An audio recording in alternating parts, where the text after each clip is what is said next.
নমস্কার, কেমন আছেন সবাই? আশা করি সবাই ভালো আছেন। রন্ধন কর্নার চ্যানেলে আপনাদের সকলকে অনেক স্বাগত।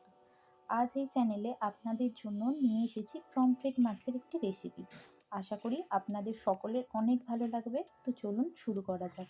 মাছগুলোকে প্রথমে ভালো করে ধুয়ে জল ঝরিয়ে গায়ে ছুরির সাহায্যে অল্প একটু করে কেটে নিয়েছি। এরপর কড়াইতে বেশ কিছুটা সর্ষের তেল গরম করে মাছগুলোকে আমি ভেজে নেব।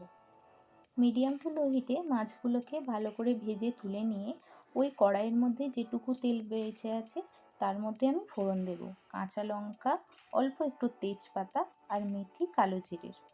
ফোড়ন ভাজা হয়ে গেলে এর মধ্যে আদা, পেঁয়াজ এবং রসুনের একটা পেস্ট বানিয়ে রেখেছিলাম, তা থেকে আমি 2 চামচ এর মধ্যে দিয়ে এটাকে ভালো করে ভেজে নেব।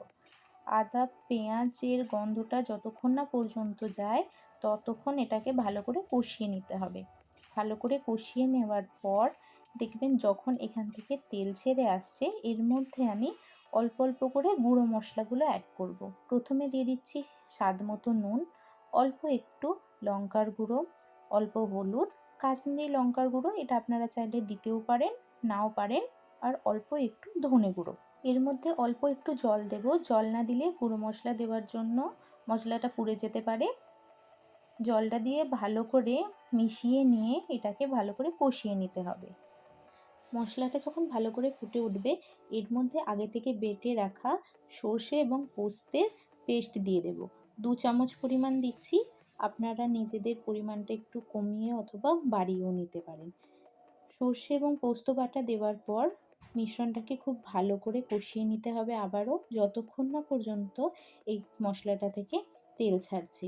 অল্প অল্প করে আপনারা চাইলে এর মধ্যে জল দিয়েও কষাতে পারেন যাতে না মশলাটা তলায় লেগে যায়। এরপর এর মধ্যে 2টো চেরা কাঁচা লঙ্কা দিচ্ছি। আপনারা যদি একটু বেশি ঝাল খান তাহলে এখানে কাঁচা লঙ্কার পরিমাণটা বাড়িয়ে কিংবা কমিয়েও নিতে পারেন। আমি আরেকটু এর মধ্যে জল দিয়ে নিচ্ছি, যেহেতু আমার একটু গ্রেভিটা বেশি লাগবে। আপনারা যদি কম গ্রেভি চান তাহলে এর মধ্যে জল অ্যাড নাও করতে পারেন। আর চেষ্টা করবেন খাবারে সব সময় একটু করে গরম জল ব্যবহার করার, কারণ ঠান্ডা জলের থেকে আপনারা যদি খাবারের মধ্যে গরম জল ব্যবহার করতে পারেন তো এর স্বাদটা অনেকটাই বেড়ে যায়। এই রকম ছোটো ছোটো ট্রিক্সের জন্যই খাবারের বিভিন্ন রকমের স্বাদের ভিন্নতা আসে।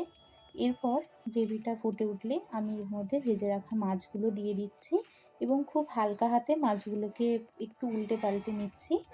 2 থেকে 3 মিনিট এই গ্রেভিটার মধ্যে মাছগুলো যখন একটু ফুটে উঠবে উপর থেকে হালকা গরম মশলা দিয়ে আমি এটাকে নামিয়ে নেব। আপনাদের যদি ভিডিওটা ভালো লেগে থাকে তাহলে অবশ্যই কমেন্ট করে জানাবেন এবং চ্যানেলটিকে সাবস্ক্রাইব করে পাশে থাকতে ভুলবেন না। সকলকে অনেক ধন্যবাদ।